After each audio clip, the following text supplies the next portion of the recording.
What's up, guys? Thanks for checking out another episode of Kenny's Record Collection. Today's episode, we're going to do another unboxing. This is a record that I have multiple copies of already, but I never had a complete original. So we're going to get right into this. We're going to start opening it up. And then after that, I'm going to show you some comparisons of what makes this version different. And I'll show you my other copies of it. Here we go. Seems well packed in the classic white mailer. Same ones I use. All right, get that through. Okay, person packed it right. It's got the extra cardboard and the bubble wrap. Perfect. Perfect. All right, you can see what this is. It's upside down. Paul's Boutique, the 1989 version.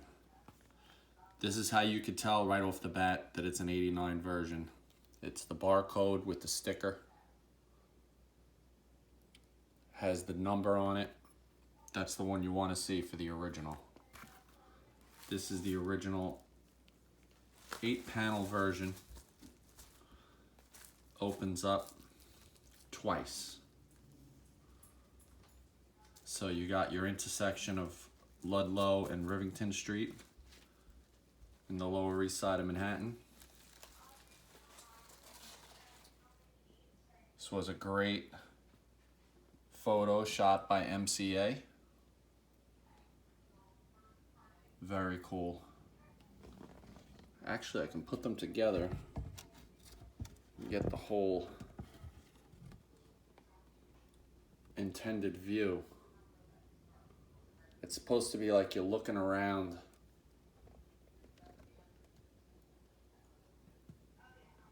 Pretty cool. I love it. I mean, this is genius. If you guys don't know, if you're not too familiar with this inside cover, that's Mike D right there, just hanging out. That's MCA on the skateboard. And then Ad Rock's over here. Not a lot of people realize that. And I mean, I don't know if these are any people of significance, but pretty cool. There were a lot of clothing stores down there, like, you know, kind of wholesale clothing stores and stuff like that, like kind of leftovers from the early days when New York was, you know, really a garment industry. And this, the cover is Lee's Sportswear, but they hung the Paul's Boutique sign, or I'm not even sure unless if that was like kind of photoshopped in or not. I really don't know. But I always look at it. They supposedly dressed this themselves. They got all the stuff that they thought would be kind of cool to stick. There's a Dwight Gooden jersey, some other random clothes, like 70s clothes, like they got from the Grassoff's house in California. Some choice records right there. That's Al Green, Let's Stay Together. The other ones escape me right now. I can't remember. Pretty cool. A drug rug. You guys know those those beach sweatshirts. There's a little banjo there. Some of those Superfly pumps. They might be the same ones Mike D wore in the Hey Ladies video. I'm not sure. Anybody knows what the other records are? I think the one on the left is Grover Washington. And the middle one, I don't know, Floaters or the Searchers? I can't remember. I used to know. I mean, whatever. All right, let me move on because I'm boring you guys. All right, let's get into the actual record itself. Okay. I'm blurring out there, sorry.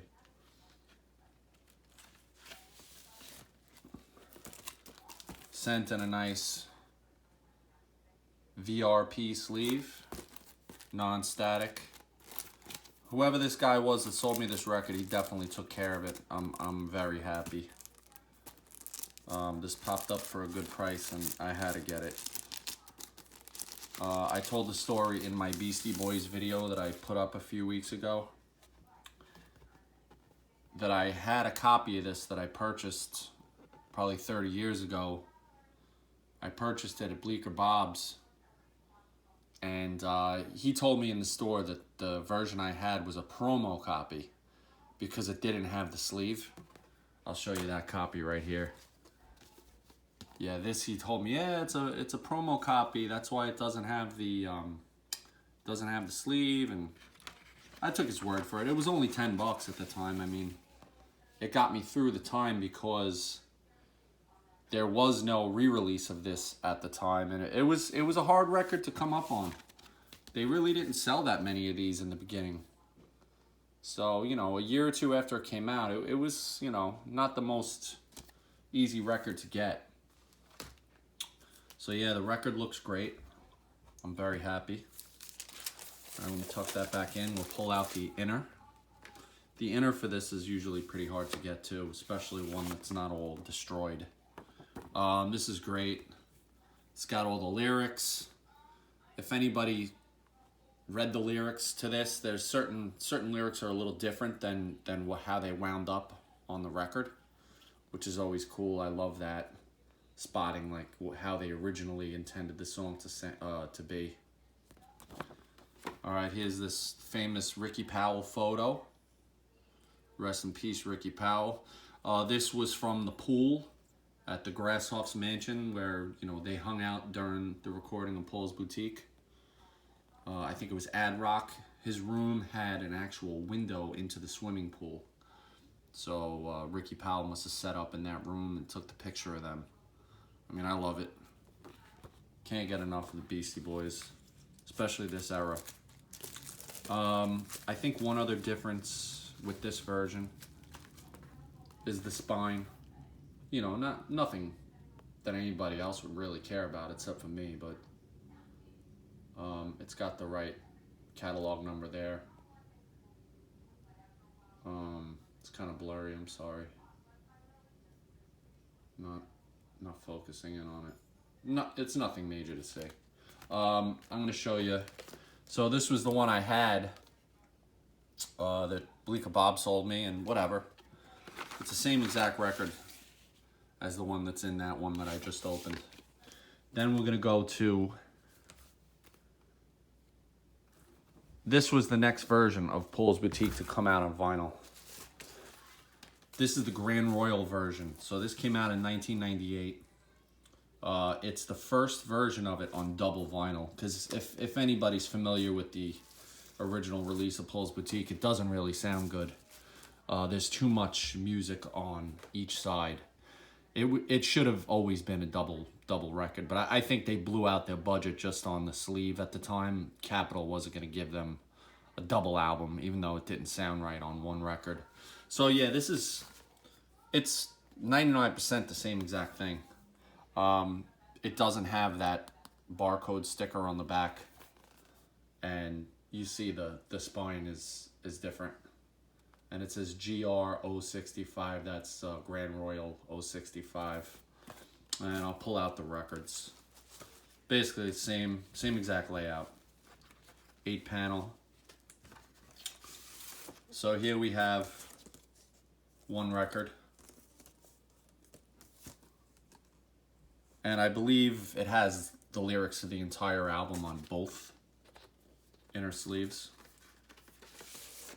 I'm pretty sure it's the same exact thing. You know, nothing special. Label looks a lot alike.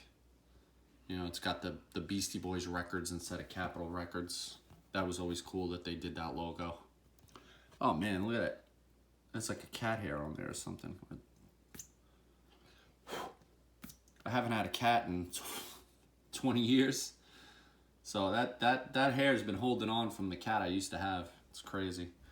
Then let me get into the other one. This one is pretty insignificant too. This was like the remaster that came out in like 2009.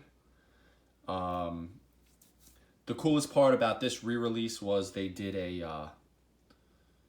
an audio talk through, like the whole band, they got together and they sat down and they talked about the recording of the album and all the different things that went on while they were recording it. And this, it's a single record again. They went back to the single record format. I don't know why. This may have been Capitol's doing. This is hella dusty. I don't even know how this got so dusty. It's got the impression of the download card in there too. This is like seriously dusty. Looks almost identical to the original Capitol version. Some might say, like, why the hell would you waste your money to get the original version if you have all these? And the answer is, I'm out of my mind. But, see, here's the spine of this one. It's very similar. Very similar to the other one. I want to try the 360 view again. I want to see if I can get it right. So just pretend you're on this street. And, you know, you're looking around. See, it's pretty sick. This is what they intended to be seen, you know. That was MCA's idea. Don't get too dizzy. And then the other side you can't really do because you would have to fold the sleeve the opposite way and destroy it. So yeah, that's it for my unboxing. I appreciate you guys watching, learning all there is to know about the Paul's Boutique records. Yeah, if you can, subscribe to my channel. I want to give a big shout out to a couple people. One being Low Noise Jason Skills. He just had a contest, and one of his viewers, Harris Pilton. It's like Paris Hilton, but Harris Pilton. He actually won a prize, but he decided to donate it back to one of the viewers. So I got lucky and I was one of the viewers. So shout out to you guys. Shout out to Low Noise Jason Skills and Harris Pilton. And then I also want to give a shout out to Ryan Kidd. He's got a great channel. He loves punk rock. His videos are really high energy. He gets everybody, you know, pumped up. He knows his stuff too. He could tell you anything about punk rock. So check their channels out. I'm going to put their links at the end of this video. And yeah, thanks for watching. Bye.